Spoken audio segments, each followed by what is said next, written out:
Welcome back to Underrated Movies. I'm your guy, and I'm your man, Mr. Alton Henry. Today, I think I'm just gonna do something a little bit different. I think I'm just gonna list down one of my movies that I consider my personal favorites of all time, and uh, that I could definitely watch over and over again. And I think I might list some down. I mean, I list quite a few movies here that I just love and adored, and I can't get enough of it. And actually, there's some here I didn't put on. I mean, there's only so much you can do. There's so many films out there. So much that I'm not gonna do like a whole hour video of just letting you know what I think are my favorites. I'm probably gonna do favorite, maybe top 25 or 27, and then I'll list a few of my favorite shows that I love watching, and I'm gonna start with number 25, number 27. My favorite, one of my favorite films of all time is Ben Stiller's The Cable Guy. I think it's one of Jim Carrey's best performances and probably one of his most unusual and unnerving performances. I think, well, just at that time, just tonally, I think the movie was having a little bit of a difficulties balancing comedy, dark comedy, and drama, but to its core, it's a dark comedy, and there are quite a few iconic moments in this film that I just absolutely love. I love that dream sequence with him, Matthew Broderick, and Jim Carrey. It's iconic and phenomenal. Terrence Malick's The Thin Red Line. It's a beautiful war film, 170 minutes, and very philosophical. There's a lot of beautiful imagery for a war film. Um, and I gotta be honest, I think I might like this a little bit better than Saving Private Ryan. There's just something spiritual about it that I don't think we get in a lot of movies now these days. Cloud Atlas, an underrated gem and probably one of the most divisive but unique films to ever come out, ever. With some of its choices and its uniqueness, that I can tell you, not everyone would be on board with this, but if you are looking for an original film, I would suggest that is one. It's kind of hard to concept. It's based off a book where it deals with six stories, and you're trying to figure out how they're all connected. But how the Wachowskis chose to edit this film is that they edit the stories to make it seem like it's all into one. How they edit it to where a certain part in the scenes or in the movie or each story is connected to the next story, so they kind of edit to where there's clues to how it's connected. So it deals with reincarnation. Next film, No Country for Old Men. Still hands down the best and greatest Coen Brothers film to ever come out, and I love and adore that film. It's probably one of the most regretful experiences I ever had, that I wish I had seen this film in the theaters. Unfortunately, I saw it on DVD, rented it. But I can tell you, when it won Best Picture, that got me curious to watch it even more, and I watched it. I loved it. Short Circuit, Johnny Five. I love that film. I can never get tired of that. I just endured. I love Johnny Five, the little robot. The Revenant. Surprisingly, this is up there as one of the greatest movies of all time, and just for me, and it's so different from a western that I've never really seen before. I mean, you have your typical standard what a western would be, but here is a visual masterpiece, and I think it might be a little overlong, but I love it. I love the mixture of art and big budget extravaganza that this film tries to do. And in fact, it has like an old school vibe of storytelling that you don't normally see now. And I love it that this film, which is now a Disney property, that took some risk and trying to tell a extravagant story. And I can probably tell if Leonardo DiCaprio was not in this film, it probably wouldn't made it. The Five Bloods, Spike Lee's most recent film, and probably my favorite next Netflix film ever on the platform so far.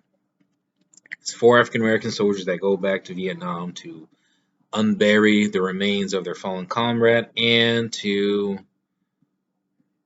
find the gold that they've buried there after 40 years from serving their time from the Vietnam War to now.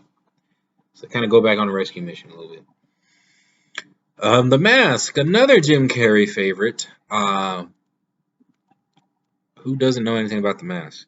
Grew up watching this shit, man. About based off a comic book, which I'm kind of curious now. Like, I would really love for them to try to remake the film, or to at least try to bring it back up to try to stay to its original source, to make it kind of gritty and hard and very satire. I could see it working.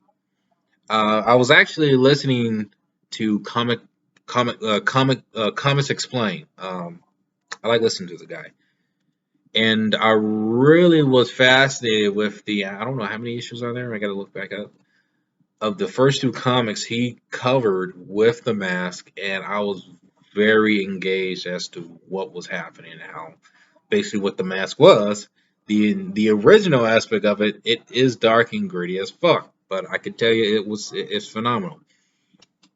Another film by Alejandro Gonzalez Iñárritu is Birdman. I think it's one of the best comedies ever made. It is hilarious. It is innovative. It is experimental. It is, I can tell you, I was just amazed. I think it's a flawless movie and probably a near perfect comedy that I've seen. It's very experimental. Deals with a lot of things with cinema, and it's one of the best films I've ever seen to me.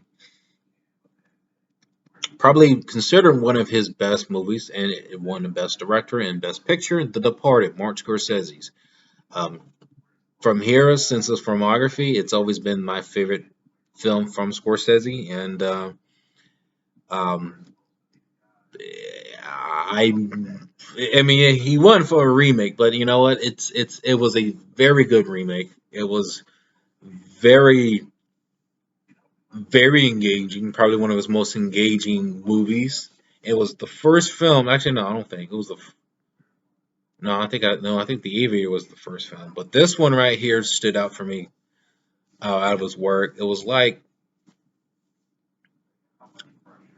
the closest to an action movie that he ever do. It's a crime movie, but there's some action scenes in there, and I just love how his style, he edits. It's a masterpiece. I loved it. Um, Another Spike Lee's film that I consider one of his best and severely underrated, and I talked about it on the channel before, Miracle at St. Anna. It's a story of, again, four African American soldiers trapped in behind enemy lines in Italy, and they help out a young Italian boy who just survived from tragedy. This film is different.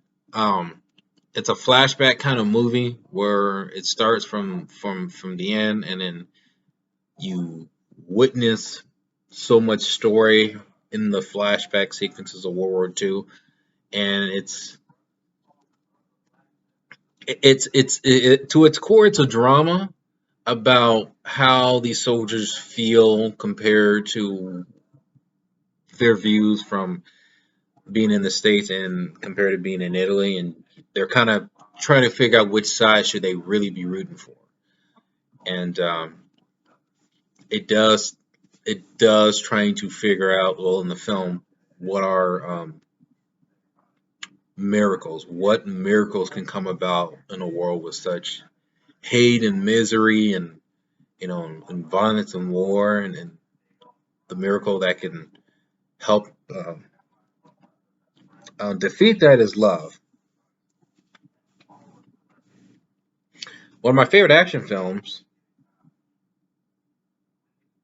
of all time. It's my favorite Samuel Jackson film. The Negotiator. F. Gray directed the hell out of this. I think it's one of the best, well written, well developed action movies, and I grew up watching this with my dad. I just it's always been a fan favorite, and one of my favorite actors to ever lead a very dramatic action movie, which you don't normally get now. A lot of the scenes were intense. I mean, there's not a lot of action, but a lot of the scenes and build up that leads to it, it sells it off for me, and I can tell you, I just can't get enough of it. Like I would watch that movie all day.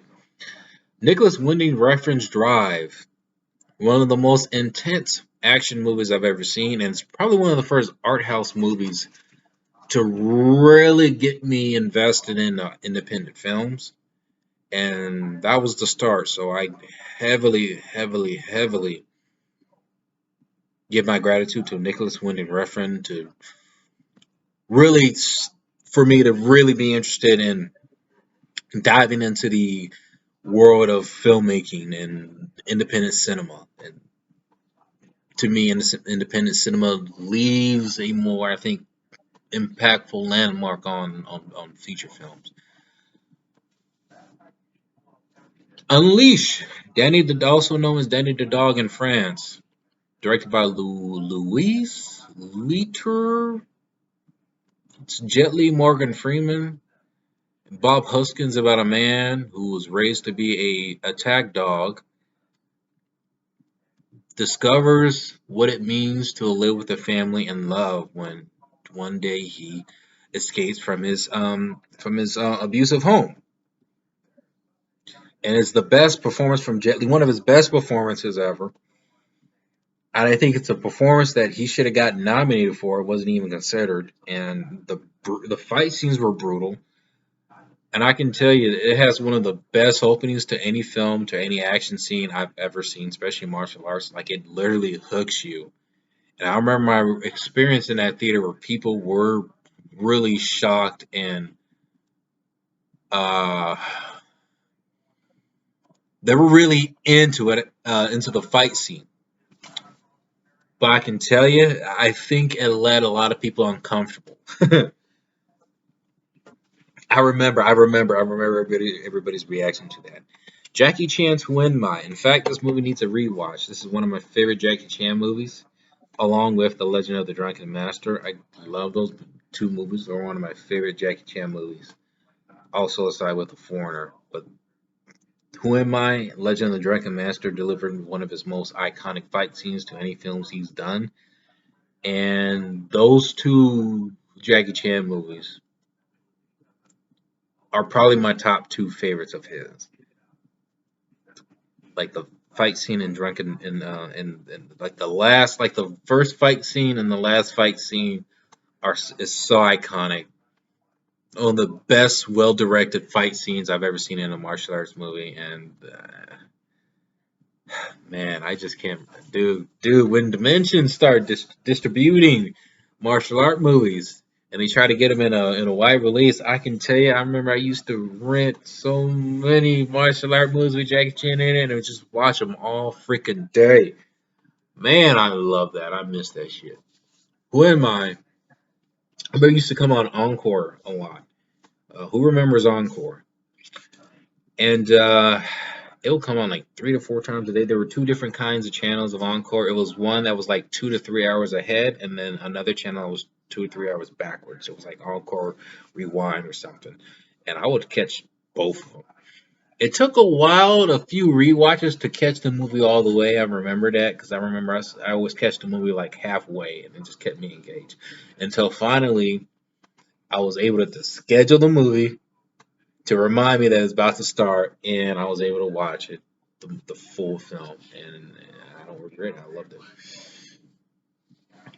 And the next two are animes.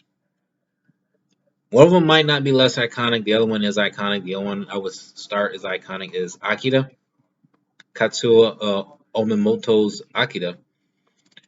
And I have not read the mangas. But I won't get too detailed into that. But that's one of my favorites. It's one of my favorite dystopian post-apocalyptic movies. It gets really disturbing towards the end, but there's something about it where it's probably one of the darkest animes I've seen. I remember I watched it at a young age, and I was mesmerized. I was haunted. I was probably too young to watch this film, but it kept me so engaged. I was mesmerized by what I watched. And then the next film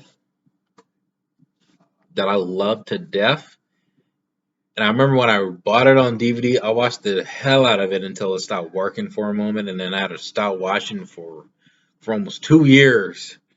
And I finally played it again because it was kept freezing. So when I rewatched it one year, after being away from it, and it started playing well again, which I didn't know there were multiple versions. Actually, there was two versions. There was an OVA version, which was released on Tsunami. I'm sure you're catching on. And then there's actually a theatrical movie, like extended cut of the film, where there were a few new scenes. The scenes were kind of added towards the end. Is Mobile Suit Gundam Wing Endless Waltz.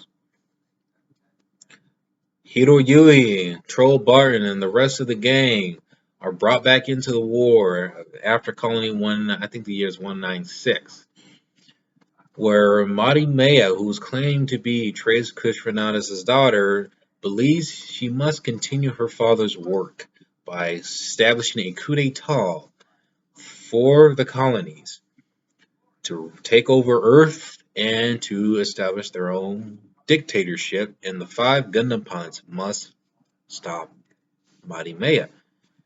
And Hiro's my favorite character, and I love this character. Probably one of the most badass masculine heroes I've ever seen. I always wanted to be like Hiro. This next one of the most divisive superhero movies to ever come out. The East Trail 177 trilogy, but Glass has really been growing on me lately, and I've been fascinated ever since the movie came out, and I loved it. Um, could there have been different things that M Night could have better explored with the film? Yeah, but I just could not stop thinking about this film. I just couldn't. I love this film. One of my favorite films of the year.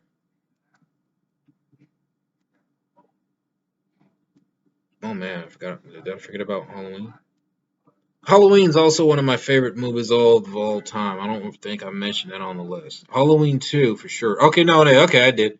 Halloween 2, John Carpenter's Halloween 2, but I'm going to include Halloween 1 as well, just as a companion piece since both of them take place in the same night. I'm not going to talk about much about it, but I love that film to death. Um, the movie that did came out earlier this year that I loved and I was surprised with it is Ty West's Pearl. It has become one of my favorite horror films ever, and I was shocked. I was my jaw dropped how good this film was. The blend of like 1920s or old school cinema with a vibe of slasherness with the technicolor to be bright like the Wizard of Oz, and the way that he was able to mix all those genres together and formulate it to a very interesting character piece slasher movie was amazing. It was amazing. I loved it. I loved it. My jaw dropped by the end of this film, and I said to myself, I freaking love this movie. I loved it. I loved it. James Cameron's Terminator 2. Don't need to say much there. John Woo's Face Off. For those who have not seen Face Off, I think is one of the greatest premises for any action film ever, starring John Travolta and Nicolas Cage, about after the capture of a high-profile villain, John Travolta's character has to switch faces. I mean, literally faces to go undercover as the villain he hates, as the bad guy he hates, to seek information of a potential big threat that's going to happen in Los Angeles. I think the movie takes place in Los Angeles.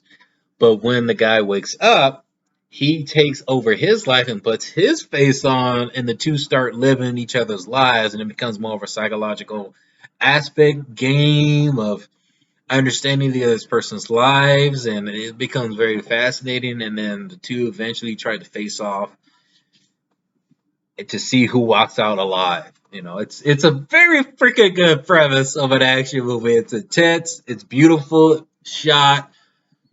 Man, if anybody wants a good action excitement movie, Face Off is number one. Face Off, I fucking love Face Off. Now, one of my favorite action movies is probably my favorite film of his work, Denis Villeneuve's Sicario. FBI agent goes to Mexico to stop a crime lord, and her partners might have some shady, I would say, intentions. Well, they're not keeping her into loop and all that. So there's a lot of deception that goes along in this movie, and it's very intense. And it's a slow build mystery, kind of like action movie, which you don't normally get now. Um, it is a tough film to grasp, but I think it's a film that I think gets slept on under Denis Villeneuve's work. I think Arrival is considered his best work, but Sicario, especially the third act, where the film tricks you into thinking who is the main character. I was shocked of how well that was brilliantly executed, and it was amazing.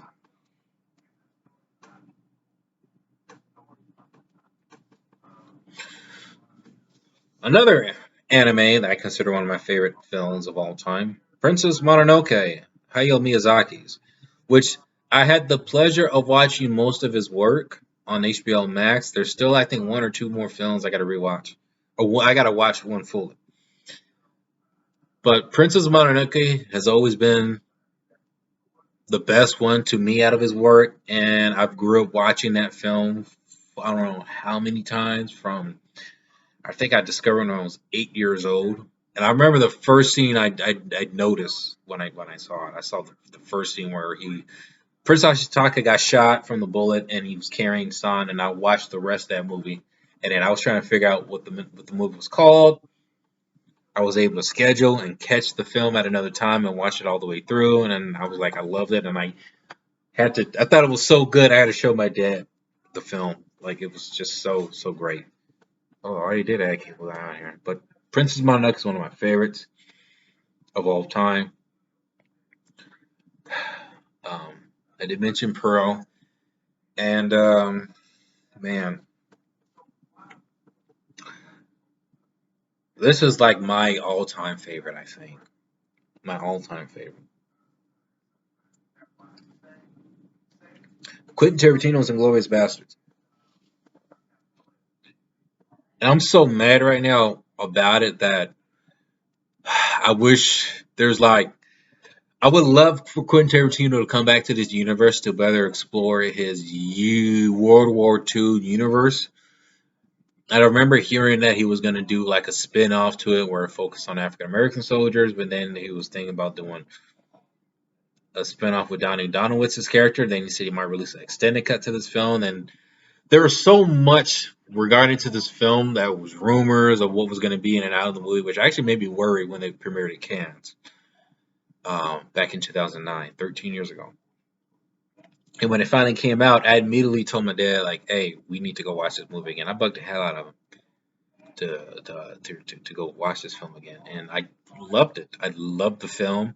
I wanted to see it a third time in the theater, and actually I did. I had the pleasure of rewatching it 2, 3 years ago at the American Cinematheque, at the Egyptian Theater, and I do not regret it. It's a masterpiece of war genre mixture. This film has a unique mixture of genre bending pieces that you don't normally get. It's a western like war movie. You know that's unusual, and it's like the only war film that I can say I'm okay with it being a little bit talky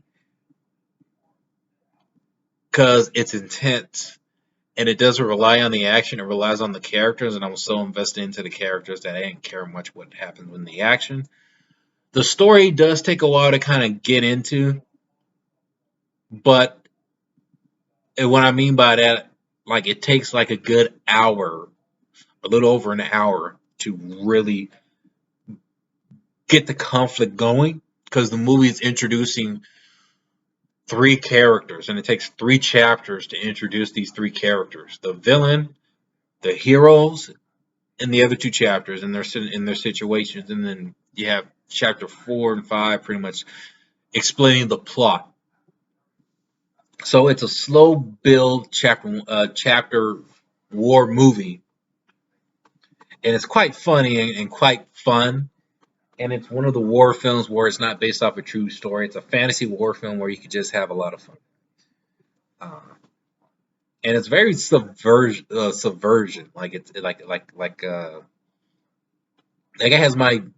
it had my expectations subverted deeply, and I didn't know what to expect. But the more the movie went on, the more I was surprised with what they were able to pull off, and I was happy about that. Uh, I will move on to my favorite TV shows right now, which I don't have a lot on my list. One of my favorite, what I think is one of the greatest shows I've seen, Netflix, The Punisher, which now Disney owns it, so they're gonna. I don't know how they're gonna. You know, Adult Swim's home movies. The humor in that's just so chill. Like you could put that on, and I think you can understand every single character and what they're going through, and it's hilarious. And I just like that the kids are just making movies, and yet they have adults' personalities, and I think it's just very fun. It's a very hilarious show. Twin Peaks: The Return, the original series of Twin Peaks. It was cool. Season 2 got a little bit kind of lost, but season 3, The Return, which is kind of when it follows somewhat the same format, but they do a lot of more experimental stories that might go somewhere that might not relate to the actual main plot of the story. But what I really liked here is that when they introduced the main story in the first 3 to 4 episodes, and they took a back seat to introduce all these other side stories, and they conclude them, and then they conclude and they go back to the main story and they finish it, and then literally the last 3 episodes. But what was interesting about it is that when these new stories were added, they felt like they added something new to the show, and it's something that I've never really seen before. Netflix, The Bodyguard, not the Kevin Costner and Whitney Houston movie, but there's a show called Bodyguard. It's very intense. It's intense as hell. That's all I'm gonna say about it. It's about a bodyguard who's heavily traumatized, but very good at his job. Starts a affair with the prime minister. I think she is a prime minister or some political figure, and things start to kind of escalate where she is assassinated, and then there's a lot of conspiracy and twists and turns in there. And you don't know where to go. Where the show's gonna end up. It's very intense. It was gripping, and it's an action thriller show, but they don't heavily rely on the action so much. But it's more about intensity and then the story. Ed and Ed is also one of my favorite shows. Fucking love that show. I swear to God, like if you watch this now, if you get all the adult humor jokes, it's even funnier than the last time you watched it as a kid. It's hilarious. Courage the Cowardly Dog, um, one of my favorite animes, which I'm gonna just kind of list out. I really love Death Note. I really like the. It's probably one of the smartest animes I've seen. I've seen the live action movie, and the live action ain't good. Blue Submarine #6, Naruto. However, I have not finished watching Naruto. I haven't even gone back to watch Boruto. I can't do long series anymore. It's just it's just too long. But I'm gonna try to go back to it at some point. Neon Genesis Evangelion, Bakino. Bakino's like your Pulp Fiction like gangster movie with alchemists and immortals, and they kind of go back and forth from 1920 to 1930 to like 1800s. And it's interesting, or 1800s to 1600s. It's interesting how they kind of do all that and how everything wraps together. It's like 16 episodes. There's 13, but there's three OVAs where they add-ons to those episodes, and it's unique. You've never seen anything like it before. Darker Than Black is unique. I think it's a very convoluted story that I think requires repeated views. There's three seasons. Well, there's two seasons and an OVA. The action, the character design, the characters, the soundtrack, iconic. Though again, the story does get a little bit muddled, but it kept me engaged and it was very unique. Outlaw Star, don't need to say much about it, but I can tell you